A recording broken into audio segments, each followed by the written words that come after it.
J'ai été au cœur de l'affaire Ciotti parce qu'il était chez Giant au moment où il a posé son maillot sur le départ de la Coupe de France à Guéret. Moi, je me suis toujours battu pour un sport sain parce que la genèse de mon projet sportif, c'était vraiment le plaisir, la convivialité. Et moi, d'aller me foutre des seringues pour avoir une performance supérieure, c'est juste inconcevable. On est allé présenter ces projets aux banques, ils étaient là, mais les gars, atterrissez sur Terre, vous Mhm.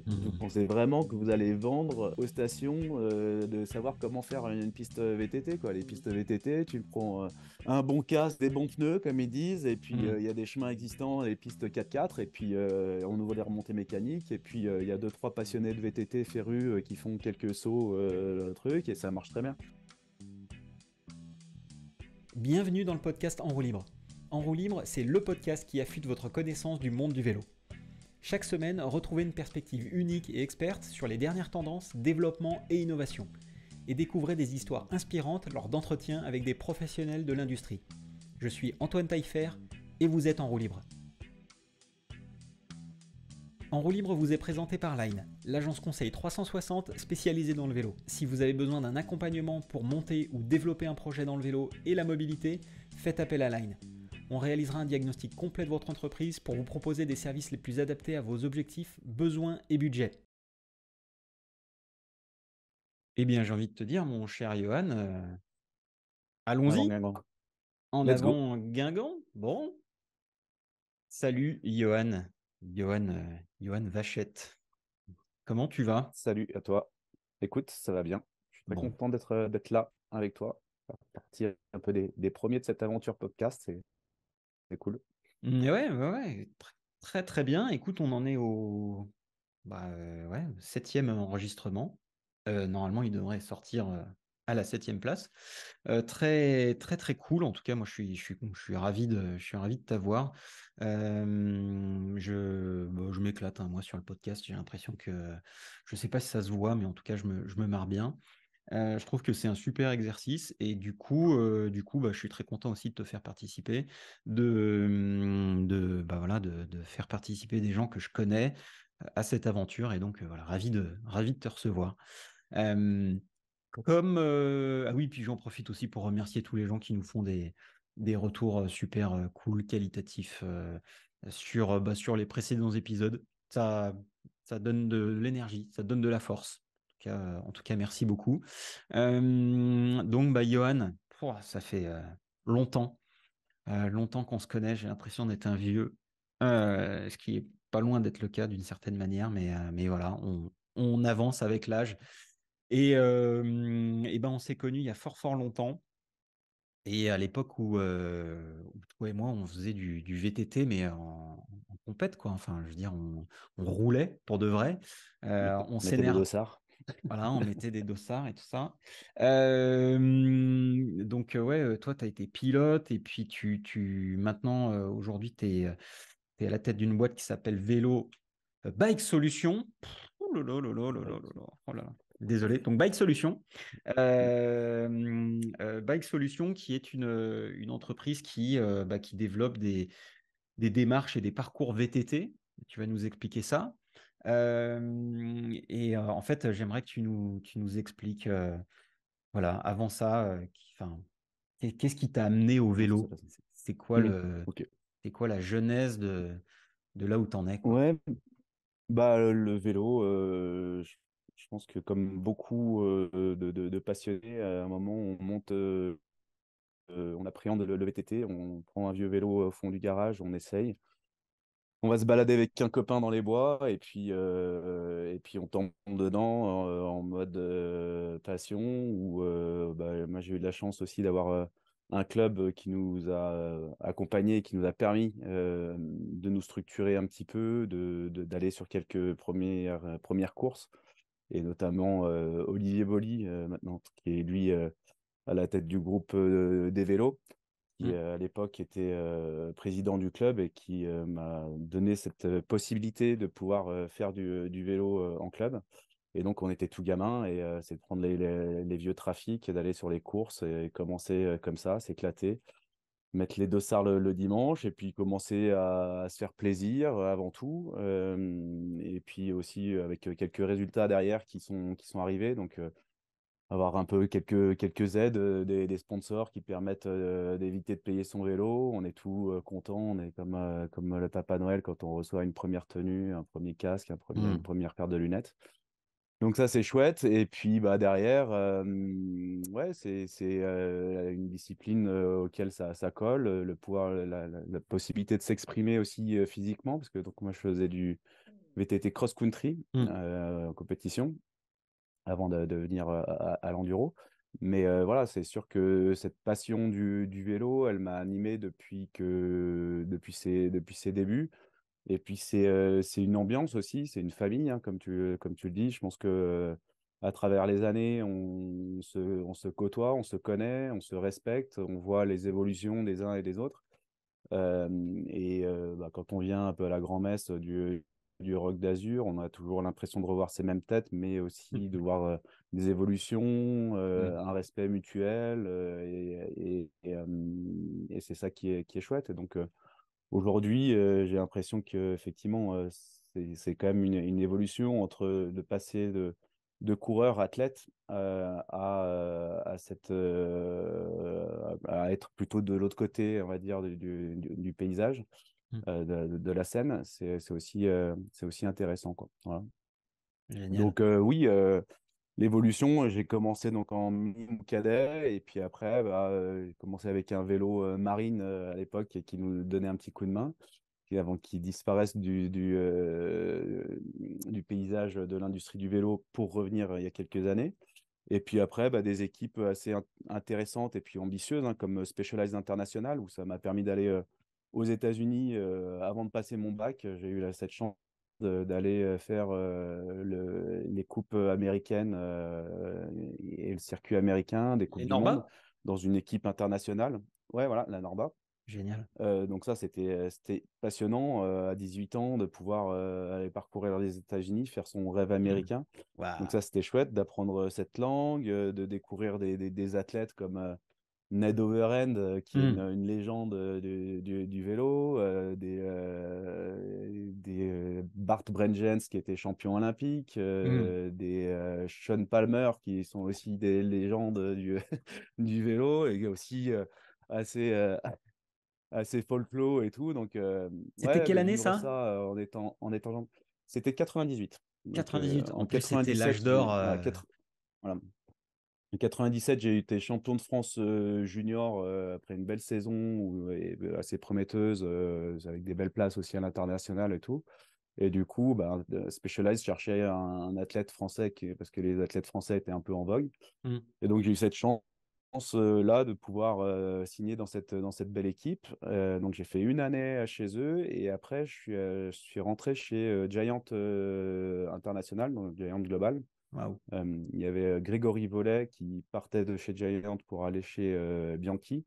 Et comme je m'entendais bien avec Grégory, il m'avait un peu fait l'introduction chez Giant.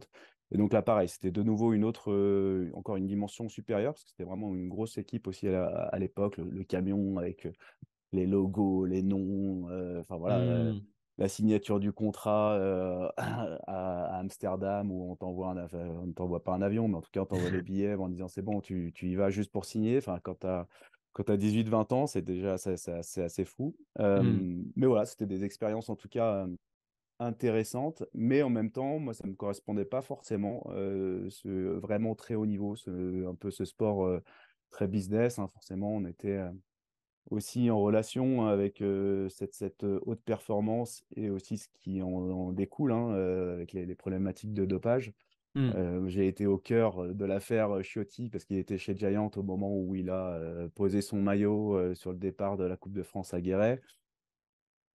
Donc voilà, et moi je me suis toujours battu contre ça, enfin, en tout cas battu pour un sport sain parce que vu la genèse de mon projet sportif, c'était vraiment le plaisir, la convivialité et moi d'aller me foutre des seringues pour avoir une performance supérieure, c'est juste inconcevable. Hmm. Donc voilà, donc c'est vrai que ces grosses équipes, hein, Specialized, Giant, je dis pas que elles étaient à pousser pour ça, mais c'est quand même un milieu qui est particulier.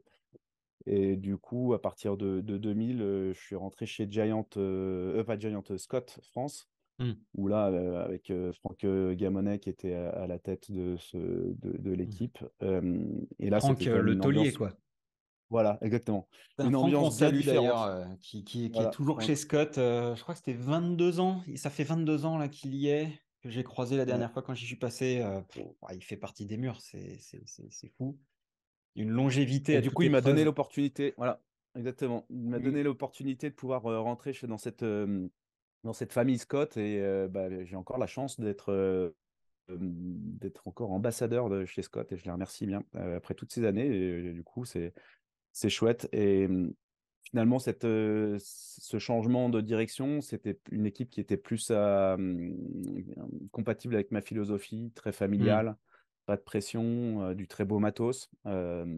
Et voilà, donc ça, c'était pour le côté, on va dire, sportif, avec bien sûr bah, les belles épopées de l'équipe de France, mm, avec une super ambiance dans l'équipe de France, Julien Absalon qui reste très proche encore mm, actuellement, des Fabien Barrel aussi. En fait, on a tout un petit tissu de copains comme ça, athlètes, que ce mm. soit cross-country ou descente. Parce qu'à l'époque, où il y avait l'équipe de France, on se déplaçait avec le cross-country et la descente Eh dans les mêmes oui, oui, oui. hébergements. Donc, il y avait une ambiance qui était assez folle. Et voilà, donc, comme je te disais tout à l'heure, je pense que ça fait partie de cette famille du vélo et qui est chouette et qui m'habite encore aujourd'hui. Ah ouais, mais Voilà. ça qui est fou, c'est que quand on a la chance de pouvoir rester dans le milieu du vélo suffisamment longtemps, on a quand même, c'est ce que j'observe, on a la possibilité d'activer, de réactiver ou de créer des liens qui sont très forts finalement, puisque tu vois, Mm, moi ça fait 20 ans maintenant que je suis dans l'industrie du vélo, dans le sens où je suis en contact avec les professionnels de l'industrie du vélo. Donc, enfin, c'est génial de pouvoir aujourd'hui se dire, bah, tu vois, on se connaît depuis 20 mm, ans, mm, mm, de mm, créer des relations long terme, parce que ça a une valeur énorme. Enfin, et je m'en rends compte mm, mm, aujourd'hui avec le podcast, avec différentes choses que je fais. Euh, et c'est génial de pouvoir voilà, recroiser des gens, toi, Franck, enfin tous les gens de l'industrie et se dire ouais, putain, c'est une grande famille, quoi. Et ça, je trouve mm. ça génial. Et de pouvoir ouais, monter des projets dans lesquels, bah, tu vois, tu vas nous en parler là où tu es avec Bike Solutions, mais ce sur quoi tu es, c'est quand même, je sais pas si on peut dire Mm. que c'est le Graal, mais pas loin quand même, quoi. Donc, bon, Ouais, non, c'est voilà, chouette. C'est on chouette. tease, on tease un petit peu, mais du coup, c'est. Donc, Scott, t'étais en quoi? En gros, ambassadeur? C'était plutôt. Non, alors, ouais, Scott, donc j'étais dans le team Scott Hmm, de 2000 à 2005 en tant qu'athlète. Et puis, comme je suivais un cursus d'études, j'ai aussi pu être en alternance parce que je suivais une hmm, licence pro au ok. CESNI. Et du coup, j'ai pu travailler avec Franck sur la partie promotion Ah, vélo et hiver hmm, avec Richard Colomb-Paton et c'était hyper intéressant parce que ça a hmm, permis de rentrer voir comment fonctionnait un team. En fait, en tant qu'athlète, finalement, tu reçois. Et puis génial. bah, là, c'est voir comment ça s'organise. C'est un peu tous les coulisses, comment ça fonctionne. Hmm, Donc ça, c'était en 2004 que j'ai fait ma licence, 2003-2004. Et puis en parallèle, après, j'ai passé aussi mon brevet d'état, brevet ok. BE-VTT pour, enfin Hmm, vélo, BESAC, pour aussi avoir ça, parce que alors, je me suis dit, ça pourrait être cool ouais. en haut niveau, il y avait un peu des facilités et tout, donc c'était aussi ce projet. Et puis bah, après, championnat du monde au jet en 2004. Donc ça, c'était bien sûr la grande fête, le gros événement. Mythique, Une mythique. super belle, voilà, mythique, de courir à la maison avec une ambiance de folie, et c'était vraiment chouette. Et parce que Et toi, en tu as fait, à la roulé, toi. suite de ces championnats du monde, voilà, ouais, Ouais. j'ai fait la Moi, la j'étais course. spectateur, c'était déjà absolument Ouais. fabuleux, mais alors on, rouler, on se c'était. roulait, on se roulait dans la boue. Bon, j'ai eu des différents soucis mécaniques, mais en fait, je m'en souviens même plus de ces soucis mécaniques. Je me souviens juste de cette ambiance de folie, et c'était Hmm. vraiment, vraiment chouette.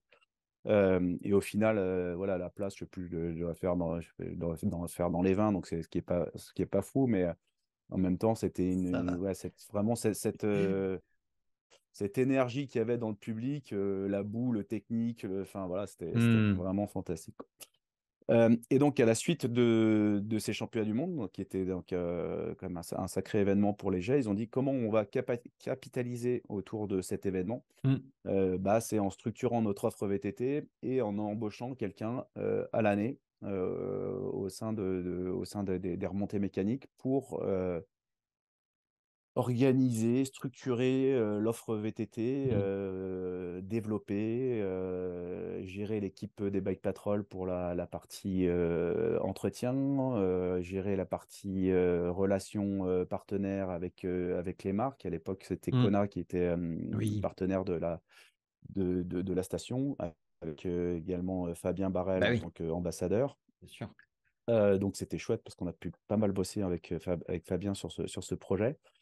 Et donc, moi, j'ai postulé à ce poste de responsable du bike park des Jets. Donc, quand tu parlais de Graal, pour moi, à un moment, je me suis dit, voilà, quand j'ai vu la fiche de poste, je me suis dit, mais ils l'ont écrit pour moi, ils ont pris ce que j'avais dans ma tête et ils l'ont mis sur le papier. Donc, c'était Hmm. vraiment un poste à pas manquer. Auquel point Surtout qu'à l'époque, hein, où il j'ai dû faut. faire un choix à un moment. Voilà. Excuse-moi, mais surtout qu'à Oui, l'époque, il faut quand 2005. même bien se rappeler que Léger 2004, Fabien Barrel gagne à la maison, enfin un titre absolument exceptionnel. C'était vraiment la grosse grosse stuff et du coup il y avait une aura en fait. La marque Kona aujourd'hui Mm. est plus autant visible qu'elle l'était, mais euh, l'équation, enfin l'addition de Léger, Fabien Barrel, Kona 2005, c'était the place to be. Enfin, c'était vraiment Ouais. c'était Oui, oui, non, vraiment c'est sûr. dingue. Ouais.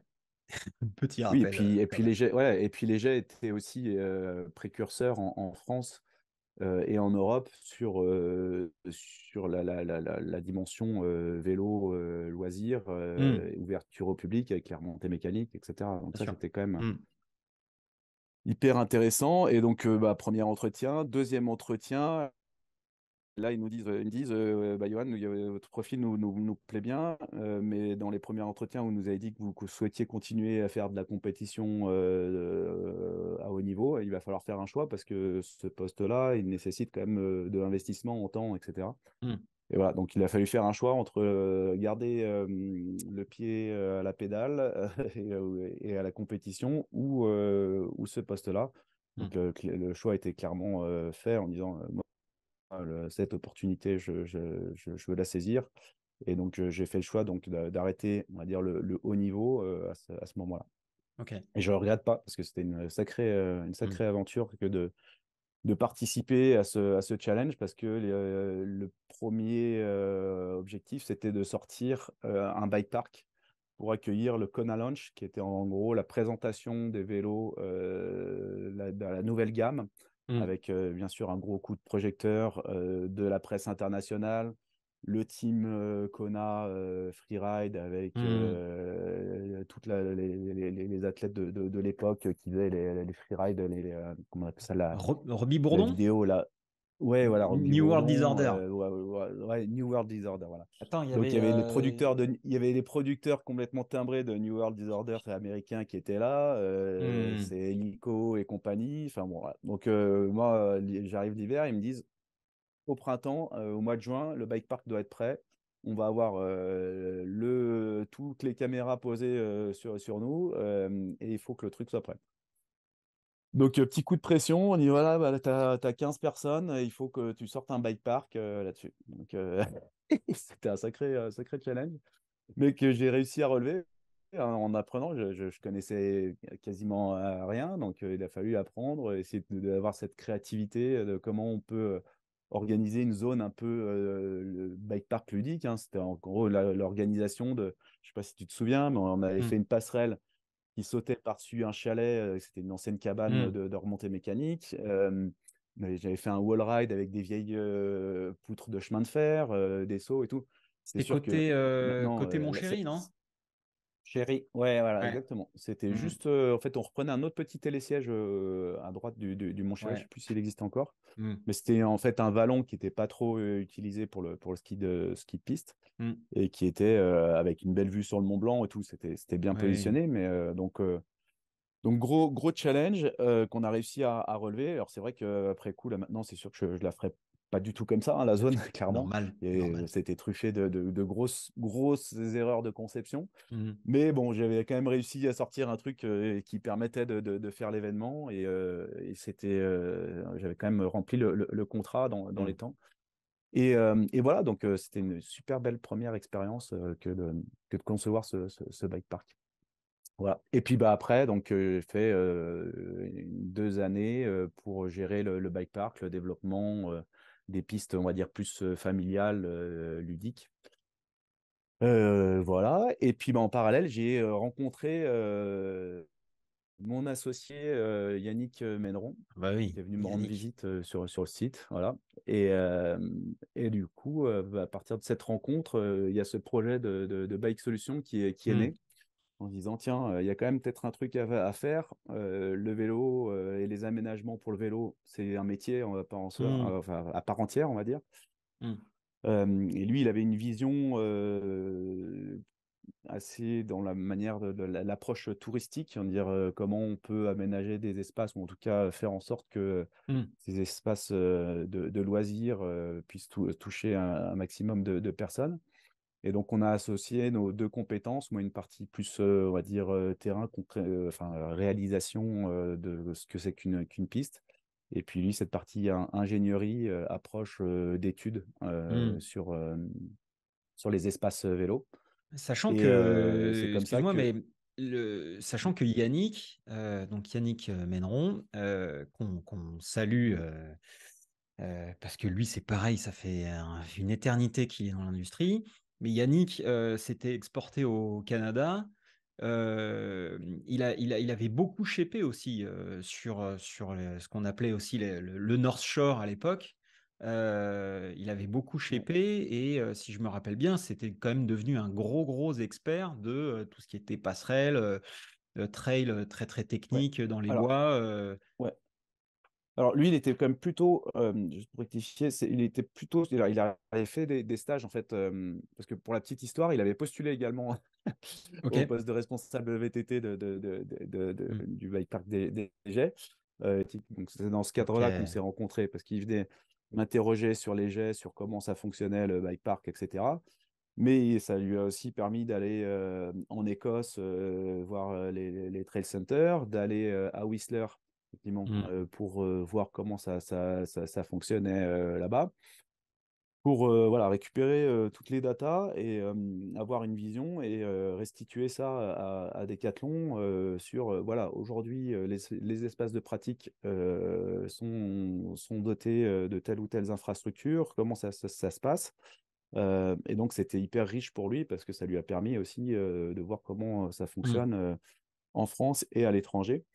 Et donc c'était chouette parce que ça nous a permis aussi de compléter notre vision. Puis ça a tout de suite bien matché. Sur cette, quand on est allé présenter ces projets aux banques, ils ont été là, mais les gars, atterrissez sur Terre, vous Hmm. pensez vraiment que vous allez vendre aux stations de savoir comment faire une piste VTT, quoi. Les pistes VTT, tu prends un bon casque, des bons pneus, comme ils disent, et puis Hmm. il y a des chemins existants, les pistes 4x4, et puis on ouvre les remontées mécaniques, et puis il y a deux, trois passionnés de VTT férus qui font quelques sauts, le truc, et ça marche très bien.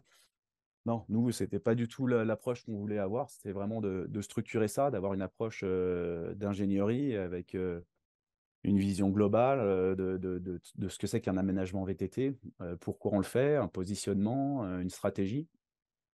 Et voilà. Et donc aujourd'hui, d'avoir ouais, fait ce projet un peu fou, quoi. Mmh. Voilà. Sachant que, d'un côté, tu dis que c'était un projet un peu fou parce que les banques vous ont pris pour, des fous. Mm. Mais en même temps, comme dirait l'autre, en même temps, tu savais qu'il y avait un besoin, une demande de la part des stations, puisque c'est ce que tu avais fait avec les jets. Donc, enfin, euh, donc tu avais vu qu'il y avait quand même ce petit truc où tu pouvais t'exprimer et proposer cette presta à d'autres. Mais c'est quoi? C'était vraiment les banques qui t'ont refroidi ou qui t'ont dit ça ou Non, non, tu alors sentais ouais, c'est que... toujours quand on monte une boîte, c'est quand même bien d'avoir un peu des supports avec la boîte, mais c'était aussi, on avait forcément fait un business plan, donc on essayait d'aller voir certains futurs partenaires, certains sites. Heureusement, tout le monde ne nous a pas fermé la porte et il y en a qui ont cru au projet, c'est pour ça qu'on l'a lancé. Mais également, on avait en parallèle, il y avait le montage de la norme AFNOR sur les pistes de descente. Mhm. Euh, et, et du coup, ça nous permettait aussi de discuter avec les différents acteurs de l'aménagement de la montagne, avec Manu de la Fédé, Mhm. Manu Hubert, qu'on salue. avec Max, voilà, Manu Hubert, voilà, avec Max Igel, qui était à Oui, l'époque responsable du bike park de Tignes, et Max, qui qu'on du salue. coup a rejoint aussi, voilà, voilà, Max Igel, qui nous a rejoint en tant qu'associé quelques années après, là, juste en 2010. Mhm. Et aujourd'hui, on est bien content qu'il ait rejoint l'aventure. Donc, on a cette équipe-là à trois bien complémentaire. Et voilà, et après, c'est sûr qu'à un moment donné, de toute façon, il faut aussi prendre le risque et puis dire on y va. Et aujourd'hui, après, une fois qu'on a eu quelques stations et qu'on a fait nos preuves, derrière, aujourd'hui, on est un des acteurs quand même un peu incontournables en Mhm. termes d'aménagement, d'études sur tout ce qui est développement du vélo au sens large, vélo ludique au sens large. Mhm. Voilà. Eh ben, tu ne pouvais pas m'offrir une plus belle transition sur le sujet chaud du moment, puisque on va attaquer direct en spoilant. C'est que donc aujourd'hui tu travailles sur la piste de Paris 2024 en VTT. Oui.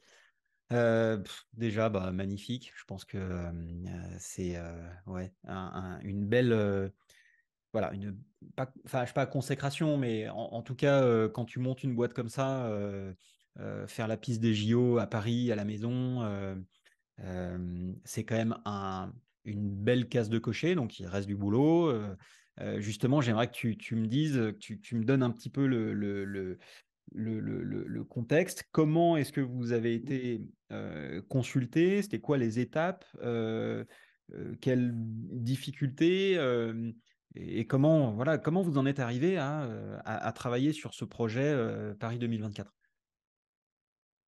Euh, ouais, c'est vrai que quand il y a Paris qui a été attribué pour les JO pour 2024, bah, pas mal de sites se sont dit qu'il fallait anticiper ça pour essayer de créer des parcours cross-country. En fait, le cross-country aujourd'hui, ça n'a plus rien à voir avec Hmm, justement l'époque. Je ne veux pas faire l'ancien, mais même le parcours des Jets en 2004, il était juste quasiment trois fois plus long. La boucle était juste trois fois plus longue que la boucle actuelle, quoi. hmm, Et en fait, les parcours on utilisait les chemins existants. Maintenant, c'est des parcours avec des rock gardens, des sauts, c'est des parcours beaucoup plus denses, beaucoup plus techniques, beaucoup plus spectaculaires. hmm, Donc, ces parcours ont énormément évolué et nécessitent du coup des aménagements et une approche spécifique. Donc, au regard de cet événement français qui arrivait, eh ben, il y a différents sites qui se sont dit il faut qu'on vienne aménager pour préparer, avoir des sites pour que les athlètes puissent se préparer aux JO qui arrivaient, qui étaient Tokyo, mais aussi pour Paris 2024. Donc là, on a été contacté par le CREPS de Boulouris, dans le sud, hmm. qui s'est dit, voilà, on a fait quelques petits ateliers pour Julien Absalon pour sa préparation pour Rio à l'époque, en faisant quelques petits bouts de Rock Garden. Mais là, pour Tokyo, on aimerait passer à la vitesse supérieure Tokyo et puis Paris 2024. Mm. Et puis aussi voir aussi à long terme, hein, si pour les JO je crois que c'est Los Angeles, hein, je crois que les prochains.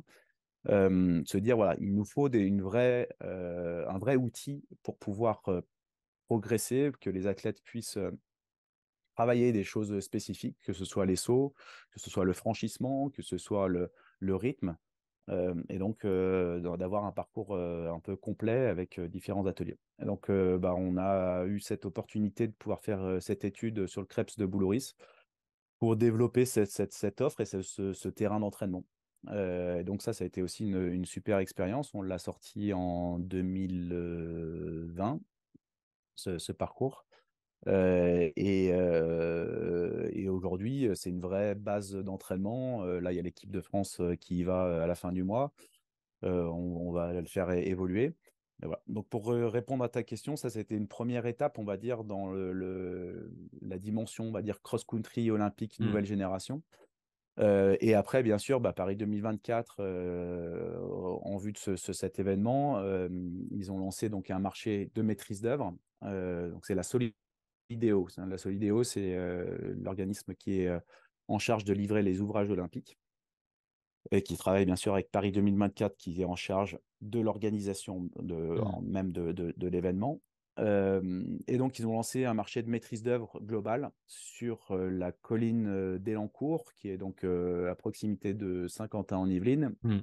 Je suis où il y a juste à bien côté, sûr le hein. siège voilà, le Juste à siège côté. de la Fédé, Ouais. le vélodrome, le site de la piste BMX également. Donc voilà, donc c'était stratégique aussi pour eux, on Mm. va dire, d'avoir ce projet et ce site olympique à proximité de Saint-Quentin-en-Yvelines. Parce qu'on est sur une colline, donc même si c'est la colline de Lancourt, c'est le point culminant de l'Île-de-France. Je crois que c'est pas loin de 80 mètres, 70, Mm. 70 ou 80 mètres. C'est pas bien haut, mais au moins ça fait déjà du dénivelé. Sachant que c'est Mais déjà en pour hauteur, l'historique, c'est un plateau. ouais, ouais. Euh, Voilà. Après, cette colline-là, en fait, c'est une ancienne décharge mm. qui a été recouverte de matériaux de la construction de Saint-Quentin-en-Yvelines et après recouverte de terre végétale. Et bien sûr, ça a poussé depuis une cinquantaine d'années, 50, Mm. 60 ans. Donc aujourd'hui, il y avait des broussailles et des arbres. Il y avait quelques sentiers que les personnes utilisaient en mode trail, mais aussi beaucoup de déchets. Et c'était un peu une zone, pas une zone de non-droit, mais en tout cas, Mm. c'était pas forcément le lieu où tu avais envie de te balader tranquillement en famille le vendredi soir, quoi. Mm. Voilà. Donc, la plus grosse difficulté, c'est qu'on est sur un marché de maîtrise d'œuvre classique avec un projet qui est complètement atypique. Donc voilà, typiquement, on ne construit pas une piste VTT comme on construit une piste d'athlétisme où on a Mm. les rayons de courbe, les bordures, tout est calé au millimètre près et on sait exactement. Donc ça, il a fallu faire comprendre, être assez pédagogique et patient aussi pour faire comprendre que la piste VTT, on est obligé d'avoir un plan d'organisation, des définitions des zones qu'on souhaite aménager, mais qu'après, on ne peut pas tout dessiner sur plan Mm. et produire le positionnement de chaque caillou et la courbe de chaque kick qu'on va faire, quoi. Donc voilà, et ça c'est quand même, et ça l'est encore un enjeu important pour, pour que ça se passe bien. Et aujourd'hui, on fait partie donc de ce groupement avec Aegis, qui est donc un spécialiste du VRD, un gros pour toute la partie terrassement des plateformes. D'ici là, qui est le mandataire du projet et qui est un bureau d'architecte paysager. Donc pour, Mm. on va dire, avoir la vision globale ce que va être le projet.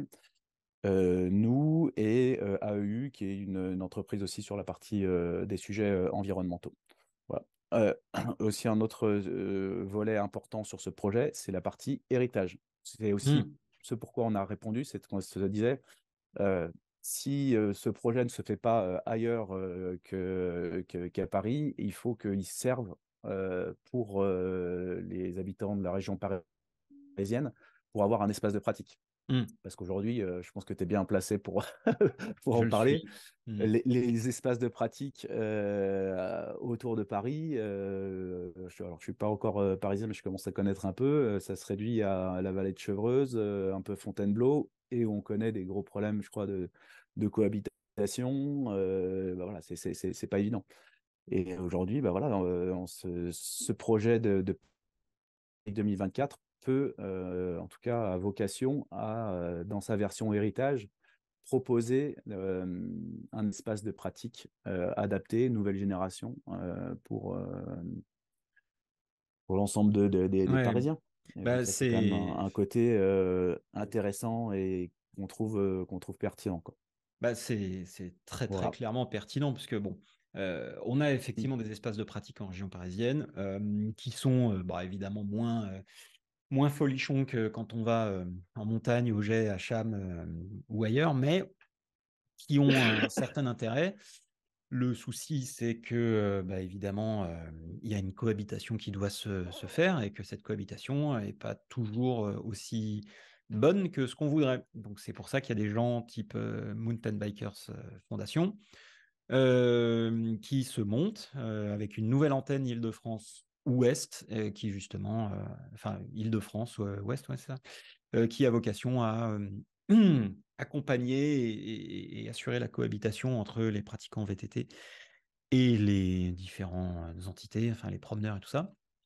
Et donc, c'est vrai que d'avoir un espace de pratique dédié, surtout à cet endroit-là, quand même, qui est pas forcément l'endroit le plus sexy, mais qui dispose d'un potentiel, comme tu as pu Ouais, voilà. l'observer. Donc, Ouais, c'est bah un chouette endroit, quoi. Ouais, bah, surtout que maintenant, c'est quand même bien nettoyé. Mm, Et puis, bah, voilà, moi, c'est ce challenge que j'ai aussi, enfin, qu'on a dans la conception de la piste, de se dire, il faut aussi penser à après pour qu'elle soit cool à rouler mm, pour les jeux, pour que les athlètes s'éclatent dessus. Donc, on met un peu notre patte de concepteur d'espace ludique. Bien mm, sûr, on vient aussi mettre ce côté technique parce que ça va être la crème de la crème en termes de niveau et d'enjeux sportifs. Mais par contre, on a aussi cette vision de se dire comment ça va se passer après par la suite. Donc, il y aura cette piste olympique qui va rester mm, et après des aménagements autour. Alors, oui, nous, on avait imaginé plein de choses possibles et on avait mm, mis un degré d'ambition important. Forcément, on a été un peu rattrapé par la patrouille sur la partie réglementaire parce que en gros, la grosse partie du budget sert quand même pour l'événement. mm. La partie héritage, oui, est importante, mais aujourd'hui, toute la partie aménagement et utilisation du sol est quand même passée en grosse partie sur la partie événement. Donc, on essaye de composer pour cette partie héritage avec ce qui nous reste de disponible, quoi. Voilà. Ok. Et du coup, est-ce que tu peux nous parler un petit peu plus en détail de enfin de ce lieu, de cette piste et en gros de qu'est-ce qu'on va pouvoir y trouver? Oui, J'imagine une boucle cross-country. Est-ce qu'il oui. y en a plusieurs? Ça comporte quoi? Est-ce qu'il y a des petites exclus que tu peux nous Ouais. dire sans... Alors pour le moment, oui, non, l'idée, on va pas pouvoir tout dévoiler parce qu'il y a encore une partie héritage qui est pas complètement finalisée, parce qu'en fait la partie héritage c'est 50 ans en Yvelines qui va la prendre en Hmm, charge, et pour l'instant la partie JO c'est Solidéo et Paris 2024. hmm, Cette boucle actuelle pour les JO, c'est une boucle d'environ 5 km. Il faut que je refasse le relevé final GPS la semaine prochaine hmm, avec un dénivelé, je crois, d'une centaine de mètres. Parce qu'entre les montées et descentes, on a un peu plus de 100 mètres dénivelé. hmm, Je vous refilerai les infos précises parce que je ne les ai pas encore complètes. Et en fait, c'est un parcours assez intense parce qu'on enchaîne des montées, des descentes. On essaye de mixer entre des zones, ce qu'on appelle les rock gardens, où on est venu aménager, à apporter des cailloux pour apporter un peu plus de technicité. des zones, on va dire, plus flow avec des virages relevés, des sauts. On a un petit passage dans un bois classé qui est chouette parce que c'est un bois où finalement on va pas pouvoir du tout aménager, mais il est magnifique, c'est des super beaux arbres. Et Mm. donc on passe dans ce bois. On a bien sûr des zones beaucoup plus, on va dire, enfin, un peu moins sexy. C'est les lignes de départ où on a une très grande largeur, où on a un revêtement comme sur des pistes de BMX Mm. qui sont nécessaires parce qu'on doit suivre aussi un cahier des charges qui est donné par l'UCI. Hein, c'est des largeurs de piste, des fréquences de montée. Donc, on n'arrive pas à nous comme ça en disant ah bah tiens, on va faire comme ça, quoi. On Mm. a aussi un cahier des charges à respecter. Et donc, il faut réussir à composer entre cette volonté de l'UCI de respecter tous leurs critères et puis nous, d'essayer de faire une piste aussi la plus fun, la plus cool à rouler possible, quoi. Donc non, ça va être une belle piste. On a les trucs un peu chouettes, c'est qu'on a une espèce de passerelle au sommet de la colline. Il y a une Mhm. passerelle un peu en gap. Il y a également Quelle hauteur le pour gap? faire passer la ça doit être 1,80 m, mais on a essayé de faire un truc qui commence à Ah, être un peu ok. costaud, quoi. Voilà. Donc, Alors, à un chaque fois, mètre. il y a des échappatoires. Ouais, bien sûr. Non, mais attends, un gap de 1,80 m en cross-country. À Boulouris, à un stage, il y a une minime, donc une fille en dessous de 14 ans, Mm. semi-rigide, qui a sauté le plus gros module qu'on appelle le Tokyo Replica, qui est la réplique du saut de Tokyo, où on a effectivement un gap qui fait 1 m 60, réception sur un dallage, et la gamine, elle l'a sauté comme ça. Donc nous, en tant que concepteurs, il faut qu'on arrive à s'adapter à ça, sans mettre un degré de dangerosité trop important, Mm. mais il faut faire en sorte que le parcours soit spectaculaire, soit engagé. Et ce que j'expliquais, c'est qu'on prévoit toujours quand même une échappatoire possible. C'est-à-dire qu'il y a une Mm. ligne principale qui doit être la plus directe et la plus rapide, aussi un petit peu plus engagée, Mm. et forcément une partie aussi un peu plus roulante pour ceux qui ont pas le niveau, quoi. Mm. La chicken line. Donc, ouais, Et alors, c'est quand même assez chouette de voir cette évolution. En tout cas, moi, je sais que si à l'époque, si j'avais eu des parcours comme ça, je me serais bien éclaté. bah, je pense qu'il y a Et c'est ce qu'on beaucoup ressent aussi hein, de. sur les athlètes. Hein. Bien sûr.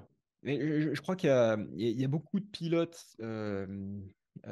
qui se retrouveraient dans ce type de parcours aujourd'hui, qui étaient peut-être à l'époque un peu frustrés de devoir faire un choix entre le cross-country et la descente et l'enduro, Mm. et qui aujourd'hui, grâce à des parcours comme ça, grâce au vélo, comme tu disais, l'évolution des géométries, pourraient bien se marrer, quoi. Et moi, Ouais. c'est vrai que quand tu me décris ça, je me dis, mais attends, ça pourrait être marrant tu vois, de s'aligner un peu Ah, mais complètement. sur une Nous, compète. donc, quand on a réalisé la piste de XCO de Boulouris,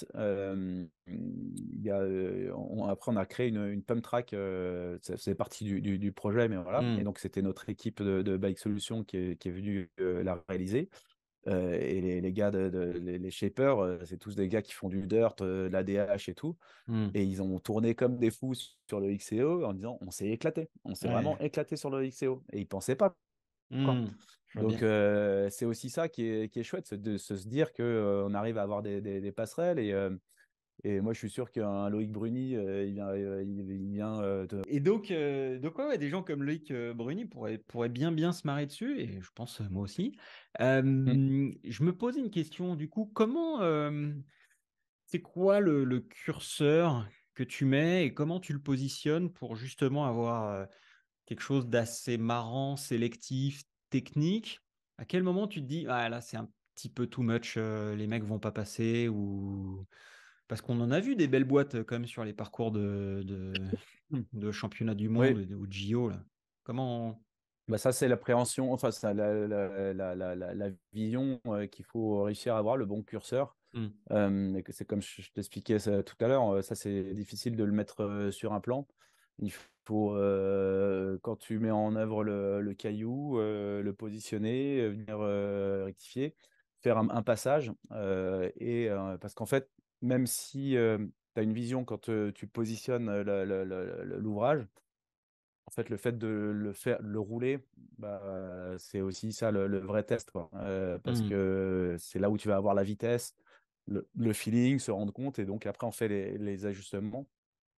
Et puis après, ce qu'il y a, c'est que dans les aménagements vélo, eh ben, il va y avoir, moi, je vais avoir imaginé une chose dans un sens, quelqu'un va l'imaginer dans une autre. Donc, il y a autant de visions d'aménagement que d'aménageurs. Hmm. Donc voilà. Donc là, la piste actuellement, en fait, donc, nous, on est en maîtrise d'œuvre. Et donc, on a lancé un marché pour la réalisation auquel un groupement a répondu. Et Hmm. dans le groupement, on avait demandé qu'il y ait des spécialistes de l'aménagement VTT. Ok. Et donc, c'est l'entreprise Vélo Solutions France qui a répondu. Mhm. Et donc, c'est chouette parce que du coup, j'ai des personnes qui connaissent le VTT pour la réalisation de ces ouvrages sur site. Et donc, on parle la même chose. Et donc, moi, je leur Hmm. explique ce que je souhaite. Et eux, ils sont à la réalisation. Et on se comprend bien. Et ça fonctionne quand même plutôt super bien. Alors que sur le papier, effectivement, on est deux entreprises concurrentes. Mais Ouais, au ouais. final, fois de Hmm. plus, hein, c'est la passion qui nous relie. Hmm. Et les enjeux du projet font que ça fonctionne comme ça. Et ça fonctionne quand même plutôt bien. Et donc, nous, on est sur cette partie conception. On donne les instructions sur comment on imagine la réalisation de ces ateliers et de la piste. Et puis, eux, ils façonnent à l'appel mécanique, au shape, à main, etc. Ok. Donc voilà, ça se passe plutôt pas trop mal. Génial. Alors, c'est ça qui est drôle, justement, c'est que donc il y a ta boîte, donc votre boîte qui s'appelle Bike Solutions, et à côté, on a donc Vélo Solutions. Vous êtes effectivement concurrent sur des aménagements donc, de pump track. Oui, Ce qui est ton activité, enfin, qui est une de tes. Alors, tu vas nous en parler aussi, mais qui est une de tes activités. Est-ce que c'est la principale? Est-ce que, enfin, comment ça se décline justement ces différents, alors, voilà, ces différents sujets? ouais. Alors, je reprends juste, c'est pas une de mes activités, de notre activité, parce que Bike Solutions, c'est vraiment aujourd'hui une boîte où on est une quinzaine. Ouais, Et ok. effectivement, on a cofondé ça avec Yannick. Maxime est arrivé en 2010. Mm, Aujourd'hui, en fait, Bike Solutions, c'est l'ensemble de l'équipe, quoi. On a une quinzaine. Il y a le pôle administratif avec des nanas qui sont au top, passionnés, investis, qui nous aide sur les réponses d'appel d'offres, sur la signalétique, sur la communication. Voilà. On a une équipe dans le bureau d'études qu'on appelle les chargés de mission qui sont dans la conception justement de mm, ces pump tracks. On a une équipe à la réalisation, donc chantier, qui sont dans les engins, la pelle mécanique. On a mm, des personnes qui nous aident sur les poses d'enrobés. Voilà, c'est vraiment une association de plein de compétences mm, qui fait qu'aujourd'hui, il y a ce terreau commun qui est la passion du vélo, et aussi cette volonté de faire des beaux ouvrages. Et en fait, nous, notre raison d'être en fait, chez Bike Solutions, c'est que ça fasse plaisir. Et mm, que ce soit dans le boulot, dans notre relation avec nos partenaires, dans la relation avec le client, que les utilisateurs, qui sont pas finalement pas nos clients, mais qui sont les mm. clients finaux, se fassent plaisir. Voilà. Donc voilà, c'était juste en rectificatif, c'est Bien sûr. qu'aujourd'hui, Bike Solutions, c'est Mm, derrière, il y a un paquet de personnes, des innovations, des tempéraments, la créativité et tout ça, c'est le mix de toutes ces visions, et c'est vraiment ça qui est chouette, quoi. d'accord. Et je tenais à le préciser. Et tu fais Et bien. du coup, pour en revenir sur les pump tracks, oui, donc le pump track, nous, on a été la première boîte à réaliser des pump tracks en enrobé en France, donc en 2016, avec la pump track de Vilgotheim à l'époque. Et en fait, l'idée, donc le pump track, juste pour expliquer aux Mm, auditeurs qui ne connaissent bien pas, sûr. c'est un parcours avec des rollers, des whoops, des virages relevés, sur Ou lequel, en alors, fait, attends, on des vient rollers et des whoops. appliquer. Pareil. Ouais, alors c'est des bosses et des virages relevés Mhm. sur lesquels en fait on part et on n'a pas besoin de pédaler. En fait, on vient juste pomper, pousser et tirer avec les bras et les jambes, et ça permet de générer de la vitesse sans avoir à pédaler. Et après, on a des virages relevés, on a des possibilités, ça génère de la vitesse, on peut faire des sauts, c'est très physique. Voilà. Et donc après, à- initialement, on les faisait en gravier, en terre et en Hmm. gravier. Aucun cas en skate qui se remet au skate parce qu'il avait le skatepark, c'est trop compliqué. Moi, je ne faisais pas de skate et je me suis remis au skate grâce au Hmm. pump track, quoi. Aujourd'hui, je fais du skate et du vélo sur les pump tracks et Ah bah c'est quand oui. même super sympa. Bah, ce qui est Ça fou, mixe les c'est générations, ça mixe les disciplines, quoi. Et c'est hmm, vraiment ça qui est cool, quoi. enfin, je Donc trouve voilà. ça vraiment génial comme, enfin, le développement de bah voilà, de ces lieux de pratique, parce que euh, à l'époque, on avait des pistes de BMX qui étaient Ouais. assez développées, qui étaient ouvertes. Il y en avait pas partout, mais il y en avait quand même pas mal. Mais c'était des lieux bah voilà, qui étaient quand même censés accueillir des compétiteurs. Donc, bah, du coup, on avait des lieux, enfin, des bosses qui étaient un peu techniques, parfois un peu grosses, sur lesquels bah, il pouvait y avoir des gens qui se blessaient.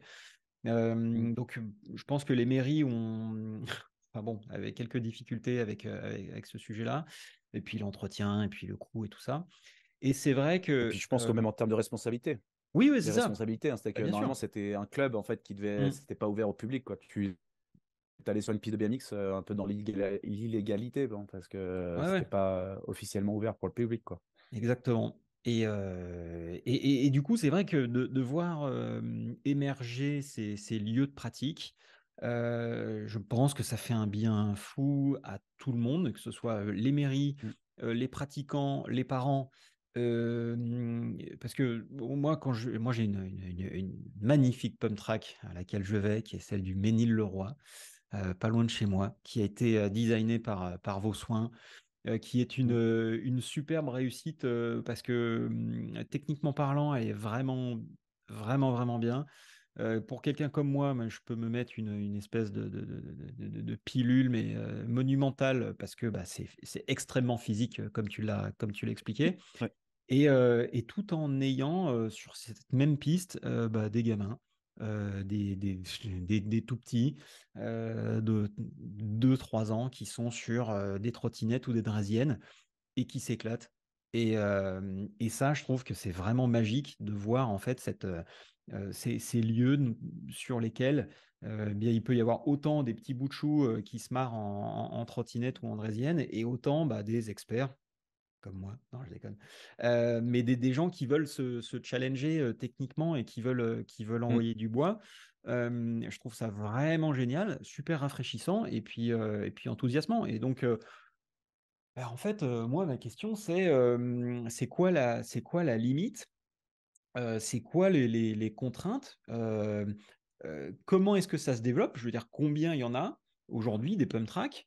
Et est-ce que ce serait pas ça un peu je sais pas, des nouveaux lieux de pratique bah, pour réunir des gens sur des sports de plein air et qui soient encadrés par les mairies? Est-ce que ouais, qu'est-ce que c'est quoi pour toi la vision où est-ce qu'on va avec ces lieux de pratique, ces pump tracks? Ouais, c'est quoi la vision long terme avec ça? Ouais. Bah, ce qui est sûr, c'est qu'aujourd'hui, ouais, il y a une expansion énorme, hein. Il me semble que les pump tracks étaient sur le podium l'année dernière des ouvrages sportifs subventionnés en France. Ok. Donc il y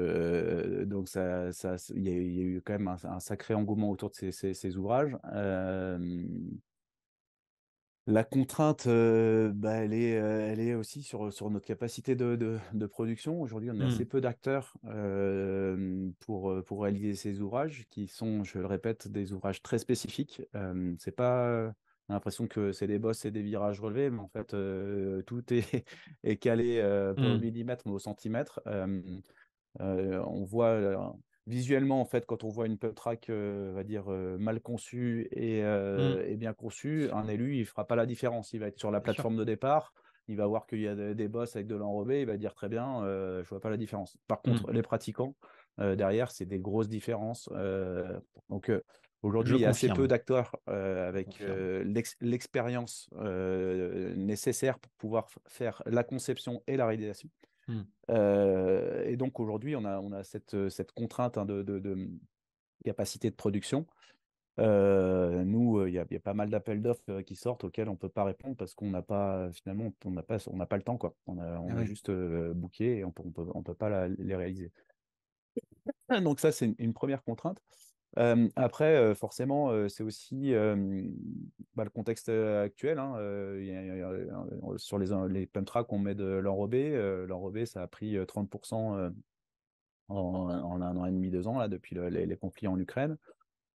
Comme tout, hein, les matériaux, on souhaite qu'il y ait de plus en plus de gens qui fassent du vélo, qui se déplacent, qui aillent au travail à vélo, qui aillent à l'école à vélo, au collège à vélo, plutôt que de prendre le bus ou qu'il y ait le papa qui fasse 2 kilomètres à vélo pour déposer Kevin devant le collège. Eh ben, il faut qu'on ait aussi cette facilité à donner la chance, cette opportunité aux personnes de mettre les fesses sur un vélo et de se dire oui, je peux le faire Mmh. de manière encadrée et de manière aussi ludique avec ces deux aspects. Et donc, ça passe par des infrastructures bien foutues, bien conçues, mais du coup aussi des projets ambitieux, donc correctement dimensionnés en termes de budget, et puis aussi de l'encadrement pour qu'il y ait aussi des animations. Parce que ces sites, si les collégiens, ils n'ont pas quelqu'un qui ait des vrais programmes de formation sur comment on utilise ces espaces, et ben ça fonctionne pas. Mmh. Donc pour moi, c'est vraiment ces trois paramètres-là. C'est un bon dimensionnement de projet, des infrastructures innovantes, un peu en évolution hein, qui sont nécessaires. Et après, bien sûr, l'encadrement qui va avec. Mmh. Voilà. Est-ce que tu as senti, On a commencé avec les stations parce qu'en fait, c'est Tonnerre, donc c'était eux qui étaient le mmh, plus à même à nous entendre et à prendre ce pari-là en disant, allez, hop, tain, c'est cool ce que tu nous proposes là, on y va, on trouve le budget et mmh, on avance. Donc finalement, c'était nos premiers partenaires et on en a développé pas mal avec les stations avec lesquelles on travaillait. Je pense au Cési, à La Plagne, voilà, ils ont à la Tignes, Val d'Isère. Euh, mais maintenant, c'est vrai que ça a pris une ampleur où on les développe de partout.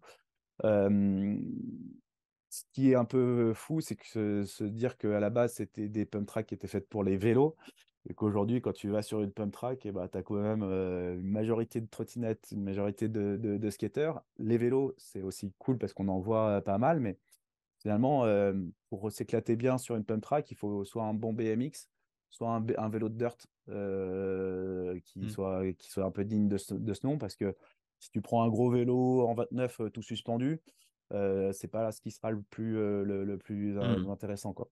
Après, un vélo de dirt, tu trouves des occasions à 300-400 balles et il n'y a pas d'entretien. Tu as ton vélo de dirt, tu l'as pour 20 ans et c'est comme ça te permet d'aller un peu sur toutes les pump tracks. Donc, on en est encore aux prémices. Moi, je pense que ça va se développer de plus en plus. Ça permet quand même, sur un tout petit espace, de condenser des sensations assez importantes. Mmh. Et je vois notamment aussi pour le travail des sauts. Moi, chaque fois que je vais sur une pump track, je repasse un peu de temps pour me mettre un peu du challenge, pour sauter correctement des bosses.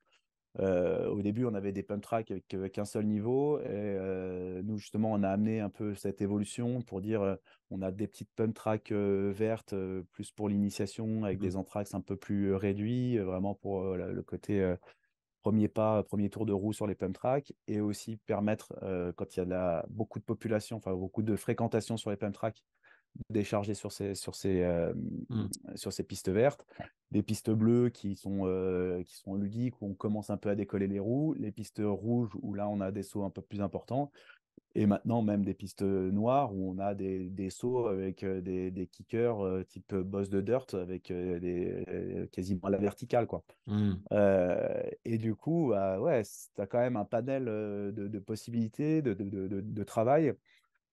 Et comme tu disais, quand tu fais 1 heure de pump track, tu es rincé à la fin, quoi. Et donc, c'est quand même valable. Carrément. Et en Ah plus, tu ouais. as travaillé des choses, Mmh. que tu vas pouvoir reproduire. Après, tu es quand même plus à l'aise aussi sur ton vélo dans les bois Bien parce que sûr. tu seras plus tonique du haut. Je suis pas un expert en physio, mais Mmh. c'est ce que, Oh. c'est ce que je ressens, quoi. on peut quand même Mm. confirmer. Alors, ceux qui ont fait de la pump track Ouais. savent de quoi on parle, mais en fait, on peut se dire au début, tiens, en fait, on va faire un petit tour de pump track sans pédaler, et ça va, c'est cool. Mais en fait, si vous essayez, si vous allez un jour sur une pump track, vous allez voir. Vous allez voir, votre rythme cardiaque va monter à un niveau où vous êtes rarement allé, et en fait, vos jambes vont vous rappeler qu'il va falloir que vous bossiez un petit peu. Donc, et pour rien te cacher, moi j'ai un petit rituel hein, qui est le vendredi après-midi. Je vais à ma pump track au Ménil-le-Roi, super pump track, et je me fais les jambes. Et j'essaye de tenir 1 heure, mais c'est pas simple parce que c'est tellement marrant et prenant qu'on a vite tendance à se mettre à y aller en fait à fond. Et c'est pas forcément la meilleure chose. Faut pouvoir s'échauffer un petit peu et puis y aller progressivement pour pouvoir faire une séance sur la durée. Mais en tout cas, ce qui est génial, c'est que c'est très marrant. Ouais, c'est ludique, c'est technique, c'est physique. Il y a tout ce qu'il faut, tout ce qu'on aime. Mm. Euh, alors, Et d'ailleurs, je refais juste une petite ouais, parenthèse vas-y. là-dessus, sur le prévention aussi. Si vous allez sur les pump tracks, c'est casque, casque, et si Oui. possible, casque intégral, parce Mm. on a des vitesses importantes. Et nous, voilà, malheureusement, il y a quelques bobos, et plus on est équipé, plus on se protège. Casque, genouillère, coudière, les gants. Respecter aussi bah, les différents utilisateurs. Alors, il y a une auto-gestion et un auto-respect entre les différents utilisateurs, mais Mm. quand on a 50 personnes en même temps sur la pump track, pour des moments, c'est chaud. Et je dis aussi le message aux parents de surveiller les enfants pour qu'il y ait aussi du temps pour les plus forts qui roulent très vite, et Mm. de ne pas balancer le gamin andrésienne alors qu'il y en a un qui arrive à fond. Et donc, c'est la responsabilité de tous, se protéger, se respecter, voir les différences de niveau. C'était juste une petite Ouais, parenthèse non, mais sécurité et prévention. t'as parfaitement raison et c'est vrai que c'est important de le rappeler parce que comme c'est un lieu de pratique dans lequel des gamins de 3 ans et comme des experts compétiteurs peuvent aller, c'est important quand même de noter que tout le monde ne va pas à la même vitesse. Il y a des grosses différences de niveau, évidemment, et mais c'est ça qui est cool en fait. C'est parce que quand on va Mm. sur une pump track, bah, quand on voit ces gamins qui se mettent au vélo ou à la trottinette, bah, en fait, c'est des jeunes qui sont rapidement picousés, qui débordent d'énergie parce que bah, forcément à cet âge-là, bah, la fatigue, ça n'existe pas. Mm. Donc voilà, et donc il faut arriver à se réguler. À titre perso, moi, ce que je fais, c'est que bah, en fait, je sélectionne mes créneaux. Donc j'y vais, j'évite le mercredi après-midi, j'évite le samedi après-midi, enfin, j'évite les moments Mm. où il risque d'y avoir justement des kids, parce que euh, en fait, le souci, c'est que on peut pas leur dire non mais attendez, poussez-vous, c'est moi qui y vais quoi. Et et on peut pas leur reprocher d'être à leur niveau, à leur vitesse et tout ça. Donc en fait, la manière la plus intelligente de gérer ça, c'est justement de choisir son bon créneau parce que, bah voilà, parce qu'il faut pas pester sur les gamins qui font leur truc.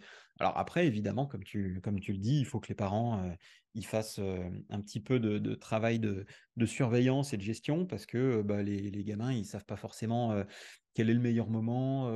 Ah tiens, il y a ce gars-là, il est fort et il faut pas y aller parce qu'il est en train de passer. Bon, donc effectivement, faut faire un peu attention à tout ça et puis bien se protéger parce qu'on a l'impression que c'est drôle, enfin ça l'est, c'est très très drôle, mais effectivement, on a des vitesses qui sont importantes et leur vêtement, c'est du goudron.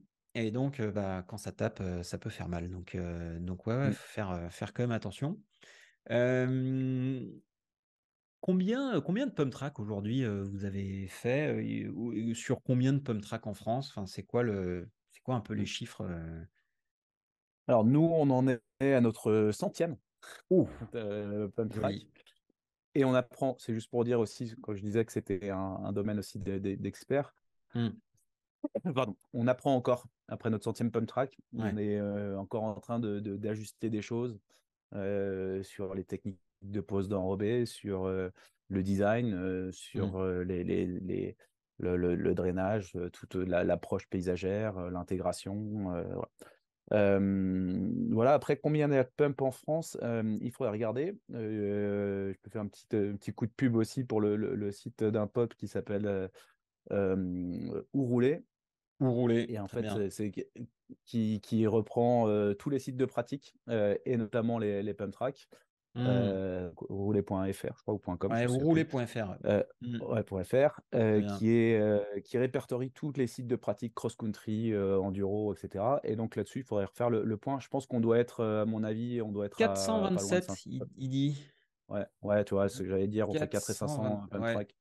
Ouais. Je pense que d'ici la fin de l'année, il y en aura 500, quoi. Voilà. très bien. Excellent. Ouais, donc 427. Alors Mais après, bon, il y a tous ne se valent trente-six pas. mille communes. Ouais, 36 000 communes, il y trente-six a un mille peu de communes. marge. OK. Et combien de. Alors, des projets en cours, est-ce qu'il y a des gros trucs un peu sympas, des gros trucs où tu te dis, attends, mais ça, quand ça va sortir, ça va être énorme. Est-ce qu'il y a des trucs dont tu es particulièrement enfin, fier? Est-ce qu'il y a des choses à surveiller en termes de pump track? En termes de pump track, bah, ouais, on œuvre quand même, on essaie de renseigner un maximum sur les avant-projets et de dimensionner, comme je t'expliquais tout à l'heure, Hmm, les projets pour qu'on ait des choses avec des budgets intéressants. Et aujourd'hui, d'avoir des 5000 mètres carrés avec que du goudron de partout, c'est pas forcément ce qui est pertinent. C'est d'essayer hmm, d'avoir de la diversité dans les aménagements, de la qualité aussi dans les services à côté qu'on peut hmm, apporter, hein, sur les zones d'accueil. Tu vois qu'il y a des banques pour les accompagnants. Il y a un préau pour pouvoir se mettre à l'abri quand il pleut, mettre les affaires. Plein d'éléments comme ça qui sont intéressants et qui ne sont pas uniquement liés à la pump track. Et puis, il y a également tout ce qu'il y a à côté. Est-ce qu'on peut rajouter un petit parcours VTT qui sera du coup plus destiné aux VTTistes purs? hmm. Est-ce que on parle des plateaux routiers mobiludiques? Voilà. Donc là, on a quelques projets dans les tuyaux. Malheureusement, je ne peux pas encore trop les parler parce qu'il y a des projets sur lesquels on Hmm. répond en appel d'offres et c'est pas encore remporté. Ok. Mais non, ce Mais qui là, est, des ce qui est trucs qui sûr, vont c'est sortir. qu'aujourd'hui, on a dans les gros trucs qui vont sortir, bah, il y en a du coup une première pump track avec un mobile ludique à proximité de chez nous. C'est à Pontcharrat, Hmm, en Isère. Donc ça, c'est chouette. Ça va être un projet enfin à la maison, un peu sympa. très bien. On a également le projet de Raon-l'Étape dans les Vosges qui va être chouette avec un très beau projet de pump track assez ambitieux. Et puis voilà, après, on a toujours aussi cette animation avec le Pump Party Tour qui essaye Hmm, de mettre un peu d'animation sur ces pump tracks, sur de l'initiation, un peu ce côté compétition, challenge, où c'est vraiment le côté fun, on s'amuse, on vient mixer les disciplines skate et vélo, c'est super bonne ambiance, etc. Et donc, alors j'ai pas toutes les dates en tête, mais on est en train de remplir aussi les dates pour cette année. On mettra les liens dans Euh, les notes de ouais, l'épisode. ouais, voilà. Voilà à peu près pour ce qu'on a, bien sûr. Et puis bah moi là en ce moment, on est pas mal concentré sur sur Paris 2024, qui prend un petit peu de temps, Quand même. forcément. Voilà un peu pour les actualités. Après, on est toujours aussi sur des sujets d'études, bien évidemment, sur le développement des territoires, des stations. Hmm, Voilà. ok. Est-ce qu'il y a des stations, pareil, particulièrement dynamiques qu'il faut surveiller? Voilà, est-ce que tu vois passer des Euh, projets, des trucs très très cool où tu te dis, ah là, il y a un bike park qui va ouvrir cet été, ça va être la folie. Ouais, bah, nous on pousse aussi aujourd'hui les bike parks, c'est chouette et on a œuvré, hein, pour le développement de ces sites. Mais le souci des bike parks, c'est que c'est ouvert mi-juin jusqu'à mi-septembre. Hmm, Et donc le phénomène aujourd'hui, c'est d'essayer de développer des parcours, ce qu'on appelle Trail Center, hmm, XCO, ou complément, en tout cas, où on a des espaces de pratique fun, sans remontée mécanique, mais qui puissent être utilisés toute l'année, quoi. ouais, hmm, Là, on a finalisé un parcours XCO justement au Krebs, un autre Krebs de Vallon-Pont d'Arc, Salavas, là. en Ardèche, au bord de l'Ardèche. Donc ça, c'est des sites qui sont chouettes aussi à rouler. Et puis, bah, on pousse hein, pour essayer d'avoir de plus en plus de sites de pratique structurés, qualitatifs et qui soient ouverts toute l'année. Ça, c'est Hmm. vraiment l'enjeu et qui soient à proximité directe des utilisateurs. Je pense que ça, c'est une des clés vraiment importantes hein, dans l'évolution de notre passion et de du milieu du vélo et du VTT, c'est d'avoir ces développements de structures vélo ludiques avec tout ce qui va bien à côté, le balisage, les aménagements qui vont bien, les services, et qu'on puisse aller en famille, entre amis. Rouler quand on peut, Hmm. parce que finalement, aujourd'hui, je dis souvent ça, tout le monde a un VTT dans son garage, mais au final, ça sert soit à aller acheter du pain, soit pour faire un bout de sentier en bordure d'un champ de maïs. Hmm. Je dis pas que c'est pas du VTT, mais Hmm. quand on pratique sur un site aménagé, ou en tout cas dédié, parce qu'il n'y a pas forcément des aménagements nécessaires, mais en tout cas qui est pensé pour, euh, on a d'autres sensations, quoi. Voilà. Ouais, ok. Bon. Ouais, Et après, par contre, juste encore, ces bien enjeux sûr. aussi là-dessus, c'est de réussir à développer ces espaces tout en prenant en compte la notion environnementale, quoi. Parce que du suraménagement de partout et d'aller péter Hmm. les montagnes pour faire des choses, c'est aussi de faire cohabiter justement cette approche d'aménagement tout en respectant son intégration, quoi. Hmm. Et souvent, parfois, il y a certains projets qui ont cette vocation où on a des forêts qui sont pas du tout entretenues qui sont en train de tomber en friche. Et au final, un projet VTT peut aussi revaloriser, c'est-à-dire nettoyer et ramener de la diversité écologique à travers ces aménagements, quoi. Et donc, c'est aussi un des enjeux qui nous semble important d'amener. Ouais, et puis je pense que Voilà. c'est ce que vous êtes en train de faire à Elancourt aussi, sur cette, Oui. voilà, sur cette butte qui était une sorte de friche, et Mm. en revalorisant cet endroit qui était, voilà, qui était pressenti depuis très très longtemps pour accueillir des épreuves VTT. Et c'est justement ouais, un super travail de revalorisation dans la durée pour un spot comme celui-là. Top. Ouais. Bah écoute, comme d'hab, beaucoup d'autres questions que j'aimerais pouvoir te poser, mais il faut bien s'arrêter un moment. Euh, Ouais. je te remercie énormément pour ton temps, toutes ces infos. Ouais. On a hâte de voir, de voir le fruit de ton travail. Où est-ce qu'on voit ça? Où est-ce qu'on voit ton travail? On te suit, LinkedIn, tout ça. C'est Oui, quoi? et ben ouais, se connecter LinkedIn, Bike Solutions. Il y a Instagram également. Ouais. Il y a sur notre site internet où on a aussi un peu des données intéressantes, des références. Mhm. Voilà un peu le suivi. Et puis après, il faut venir aussi voir les sites, pas hésiter justement à en parler hein, quand on fait une belle pump track, quand on va Mhm. sur un beau site, c'est cool. Et puis voilà quoi. Donc Génial. ça permet d'avoir en tout cas une bonne dynamique autour du vélo. Mhm. Je vais juste refaire aussi un petit clin d'œil aussi à Moustache qui me prête un vélo parce que pour aller à Elancourt, je fais du vélo taf. C'est-à-dire que je prends un speed bike, je pars de chez moi, Oh, Saint-Jean-d'Arvey en Savoie, bien. je file jusqu'à mon train, je me charge le vélo, le speed bike dans le train avec une housse où j'ai juste à démonter la roue avant. J'arrive à Gare de Lyon, je remonte mon speed bike et en 1h20, je suis sur le chantier. Allez, excellent. Alors que si j'étais en RER, le truc et tout. Hmm. Et donc, grâce à ces vélos électriques speed bike, ça me fait Ouais, ouais. gagner un temps. Et puis, ça m'aère la tête. Je suis en pleine conscience de Hmm. dire je vais à vélo je pratique ma passion pour aller Ouais. sur mon lieu de travail et je les remercie en tout cas de ce prêt de ce vélo qui me sert bien pour ce projet. Voilà. Donc, samedi 27 FS Speed, on est d'accord? C'est ça, exactement. Génial. Belle référence. Excellent. Voilà. Bon, du coup, on en profite pour saluer nos amis de chez Moustache, Clément, Greg, Ouais. Manu. D'ailleurs, moi, le samedi 27, FS Speed me fait aussi de l'œil. On verra, on va négocier ça. Voilà, c'est chouette. Excellent. Bah, écoute, merci beaucoup, Johan. Merci. Super. On a hâte de voir un petit peu la concrétisation de tout ce travail que tu mets en œuvre. Bon, bah, merci à tous de nous avoir écoutés jusqu'ici. Voilà, on vous aime. On vous dit à très bientôt. Et puis salut. Ciao. Bye. Ciao. Bye.